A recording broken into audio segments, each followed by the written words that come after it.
Hello everyone, welcome to my YouTube channel. तो आज की वीडियो में हम सेल स्ट्रक्चर एंड फंक्शन इस चैप्टर के एमसीक्यूज करेंगे।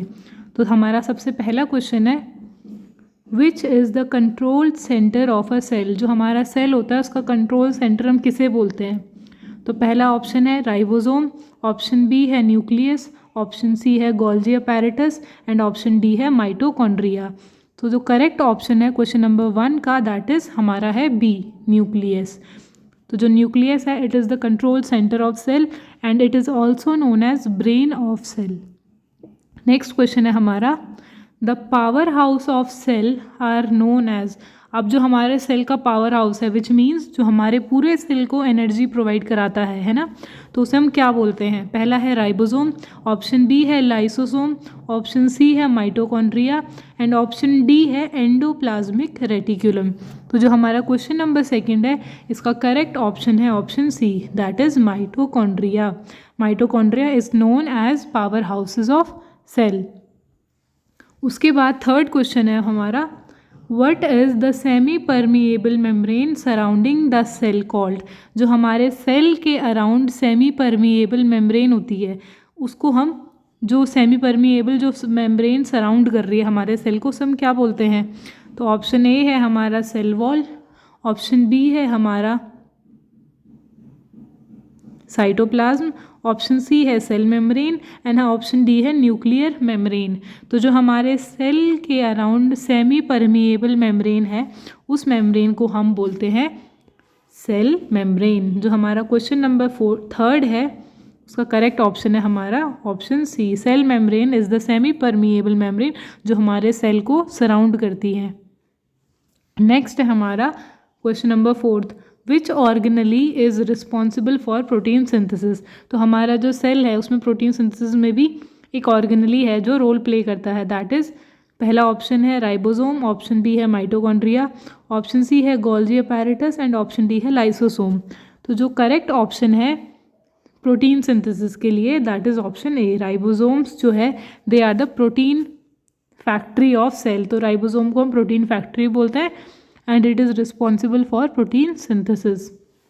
क्वेश्चन नंबर 5 है हमारा, what is the function of Golgi apparatus. जो हमारी गोल्जी बॉडी है, गोल्जी अपैरेटस, इसका क्या फंक्शन है? तो पहला ऑप्शन है digestion of waste materials, option B है transport and modification of protein, option C है फोटोसिंथेसिस एंड ऑप्शन डी है एटीपी प्रोडक्शन। तो जो हमारा क्वेश्चन नंबर 5 है इसका करेक्ट ऑप्शन है हमारा transport and modification of protein. तो जो हमारा गोल्जी अपैरेटस है या गोल्जी बॉडीज़ हैं ये क्या करती हैं? प्रोटीन को ट्रांसपोर्ट और मॉडिफिकेशन करने में हेल्प करती हैं। हमारा जो 6th क्वेश्चन है that is, what is the jelly like substance inside the cell called. जो सेल होता है उसके अंदर क्या होता है? कुछ जेली लाइक का सब्सटेंस होता है, उसे हम क्या बोलते हैं? तो ऑप्शन ए है न्यूक्लियोप्लाज्म, ऑप्शन बी है हमारा साइटोप्लाज्म, ऑप्शन सी है माइटोकॉन्ड्रिया एंड ऑप्शन डी है लाइसोसोम। तो जो हमारा क्वेश्चन नंबर 6 है इसका करेक्ट ऑप्शन है साइटोप्लाज्म। तो जो हमारे सेल के अंदर जो जेली लाइक सब्सटेंस है इसे हम बोलते हैं साइटोप्लाज्म। हमारा क्वेश्चन नंबर 7 है, that which structure is found only in plant cell. अब क्या होता है कि जो प्लांट सेल होता है और जो एनिमल सेल होता है दोनों क्या होता है? अलग अलग होता है। और कुछ चीज़ें होती है जो प्लांट सेल में होती हैं, कुछ चीज़ें होती हैं जो नहीं होती हैं एनिमल सेल में ना। और कुछ चीज़ों की आती है कि प्लांट सेल में कुछ चीज़ें बड़ी होती हैं कुछ छोटी होती है, बट इसमें से ऐसा एक स्ट्रक्चर है जो नीचे ऑप्शंस दिए हैं जो सिर्फ प्लांट सेल में मिलते हैं। तो ऑप्शन ए है न्यूक्लियस, ऑप्शन बी है सेल मेम्ब्रेन, ऑप्शन सी है क्लोरोप्लास्ट एंड ऑप्शन डी है राइबोसोम। तो जो क्वेश्चन नंबर 7 है इसका करेक्ट ऑप्शन है हमारा option C, chloroplast. It is only found in plant cell. जो क्लोरोप्लास्ट है ये सिर्फ प्लांट सेल में ही पाए जाते हैं। नेक्स्ट क्वेश्चन है question number 8, what is the basic structural and functional unit of life. जो basic structural and functional unit of life है वो क्या है? पहला है ऑप्शन टिश्यू, ऑप्शन बी है सेल, ऑप्शन सी है ऑर्गन एंड ऑप्शन डी है सिस्टम। तो जो करेक्ट ऑप्शन है हमारा basic structural and functional unit है हमारे जो लाइफ का, दैट इज़ सेल। तो cell is the basic structural and functional unit of life. Next question है हमारा 9th, the site of cellular respiration is. जो सेलुलर रेस्पिरेशन है उसकी कौन सी साइट है? कि क्या उसकी साइट है। पहला ऑप्शन है क्लोरोप्लास्ट, ऑप्शन बी है गोल्जी अपैरेटस, ऑप्शन सी है लाइसोसोम एंड ऑप्शन डी है माइटोकॉन्ड्रिया।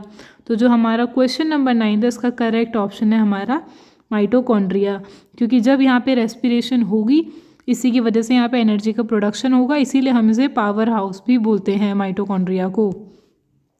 नेक्स्ट क्वेश्चन है हमारा question number 10th, which cell organelle contains digestive enzymes. कौन से सेल ऑर्गेनलीज में डाइजेस्टिव एंजाइम्स होते हैं। ऑप्शन ए है माइटोकॉन्ड्रिया, ऑप्शन बी है गोल्जी अपैरेटस, ऑप्शन सी है लाइसोसोम एंड ऑप्शन डी है एंडोप्लाज्मिक रेटिकुलम। तो जो हमारा करेक्ट आंसर है क्वेश्चन नंबर 10th का दैट इज लाइसोसोम्स। इसमें क्या होता है, डाइजेस्टिव एंजाइम्स होते हैं। And lysosomes is also known as suicidal bags of cell. क्यों, क्योंकि इसमें डाइजेस्टिव एंजाइम्स होते हैं और ये अगर डाइजेस्टिव एंजाइम्स सेल से बाहर निकल गए, लाइसोसोम की मेम्ब्रेन से बाहर निकल गए, तो क्या करेंगे, पूरे सेल को ही डाइजेस्ट कर देंगे। क्यों, because it contains digestive enzymes.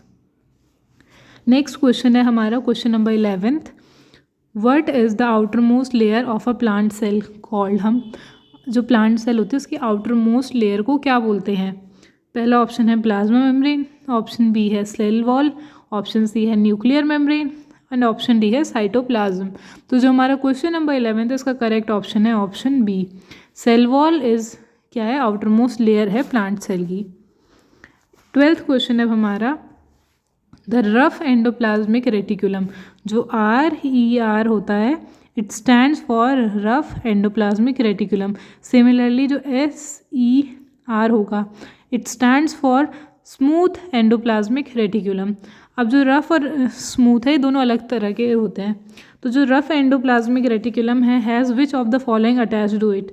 अब जो हमारा रफ एंडोप्लाज्मिक रेटिकुलम होता है उसके सरफेस में कुछ चीज़ें होती हैं जिसकी वजह से इसका अपीयरेंस हो सकता है, या हम बोल सकते हैं इसका जो सरफेस है वो रफ होता है, इसीलिए इसका नाम रफ एंडोप्लाज्मिक रेटिकुलम है।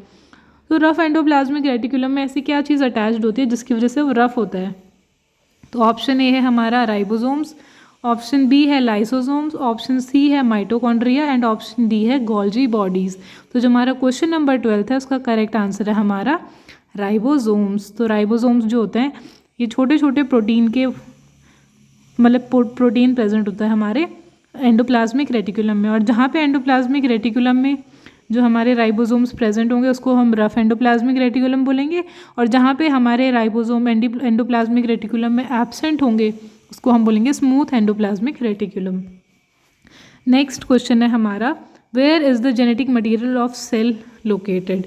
जो हमारा सेल का जेनेटिक मटीरियल है वो कहाँ पे होगा। तो जो हमारा क्वेश्चन नंबर 13 है इसका ऑप्शन फर्स्ट ऑप्शन है गोल्जी अपैरेटस, बी है राइबोसोम, सी है न्यूक्लियस एंड डी है माइटोकॉन्ड्रिया। तो जो हमारा क्वेश्चन नंबर 13 है इसका करेक्ट आंसर है हमारा ऑप्शन सी न्यूक्लियस। न्यूक्लियस में ही हमारा क्या होता है, जेनेटिक मटीरियल होता है। Nucleus is also known as brain of cell, और कंट्रोल सेंटर भी हम न्यूक्लियस को ही बोलते हैं। नेक्स्ट क्वेश्चन है हमारा question number 14th, which part of the cell is responsible for maintaining its shape. तो कौन सा सेल का पार्ट रिस्पॉन्सिबल होता है सेल की शेप मेंटेन करने में। तो ऑप्शन ए है सेल मेम्ब्रेन, ऑप्शन बी है साइटोस्केलेटन, ऑप्शन सी है न्यूक्लियस एंड ऑप्शन डी है राइबोसोम। तो इसका जो करेक्ट आंसर है दैट इज साइटोस्केलेटन। तो साइटोस्केलेटन क्या होता है, it is responsible in maintaining the shape of cell. Next question है हमारा question number 15, which organelle is called the suicidal bag of cell. इसका आंसर मैंने आपको पहले ही बता दिया है, और अगर आपने वीडियो ध्यान से देखी है तो आप मुझे इसका आंसर इजीली बता सकते हैं। तो अगर आपको इसका आंसर पता है तो आप मुझे कमेंट सेक्शन में बताइए। नेक्स्ट क्वेश्चन है हमारा 16th question, what is the function of smooth endoplasmic reticulum. जैसे कि मैंने आपको कहा था RER जो है और SER है, दोनों में क्या डिफरेंस है मैंने क्लियर कर दिया था। तो हमारा SER स्मूथ एंडोप्लाज्मिक रेटिकुलम का क्या फंक्शन है, पहला है प्रोटीन सिंथेसिस, दूसरा है लिपिड सिंथेसिस, सी है हमारा ATP का प्रोडक्शन में एंड डी है फोटोसिंथेसिस। तो जो हमारा क्वेश्चन नंबर 16 है इसका करेक्ट आंसर है लिपिड सिंथेसिस। जो हमारा लिपिड है फैट के सिंथेसिस में हमारा SER smooth endoplasmic reticulum help करता है। नेक्स्ट क्वेश्चन है हमारा, what is the smallest cell in human body? जो हमारी ह्यूमन बॉडी में स्मॉलेस्ट सेल है वो कौन सा है? ऑप्शन ए है न्यूरॉन, ऑप्शन बी है स्पर्म सेल, ऑप्शन सी है RBC red blood cell and option D है एग सेल। तो जो हमारा क्वेश्चन नंबर 17 है इसका करेक्ट आंसर है हमारा स्पर्म सेल। ये क्या है? हमारे स्मॉलेस्ट सेल है ह्यूमन बॉडी में। ये ह्यूमन बॉडी में स्पेसिफिकली मेल बॉडी में स्मॉलेस्ट सेल है। नेक्स्ट क्वेश्चन है which organelle helps in detoxification of harmful substance? जो हमारी बॉडी में सेल ऑर्गेनलीज होते हैं इनमें से कौन सा ऑर्गेनली है जो डिटॉक्सिफिकेशन में हेल्प करता है? ऑप्शन ए है लाइसोसोम, ऑप्शन बी है पेरोक्सिसोम, ऑप्शन सी है राइबोसोम एंड ऑप्शन डी है क्लोरोप्लास्ट। तो जो क्वेश्चन नंबर 18 है इसका करेक्ट ऑप्शन है option B peroxisome. Question number 19 which part of the cell is responsible for photosynthesis? तो सेल का कौन सा पार्ट फोटोसिंथेसिस के लिए रिस्पॉन्सिबल है? तो ऑप्शन ए है क्लोरोप्लास्ट, ऑप्शन बी है माइटोकॉन्ड्रिया, ऑप्शन सी है राइबोसोम एंड ऑप्शन डी है लाइसोसोम। तो जो करेक्ट आंसर है क्वेश्चन नंबर 19 का दैट इज़ क्लोरोप्लास्ट। क्लोरोप्लास्ट जो है it helps in it is responsible for photosynthesis. अब जो हमारा आज की वीडियो का लास्ट क्वेश्चन है that is which is the largest organelle in a cell? Option A है न्यूक्लियस, ऑप्शन बी है माइटोकॉन्ड्रिया, ऑप्शन सी है लाइसोसोम एंड ऑप्शन डी है गोल्जी अपैरेटस। तो इसका करेक्ट ऑप्शन है हमारा option A nucleus. So thanks for watching. I hope आपको video समझ आई होगी और इस चैप्टर के जितने भी इंपॉर्टेंट MCQs थे वो मैंने इसी वीडियो में कवर करे हैं। इसके अलावा जो जो इम्पॉर्टेंट बच गए थे मैंने वो भी आपको बताए हैं। तो thanks for watching and don't forget to like, comment, share and subscribe.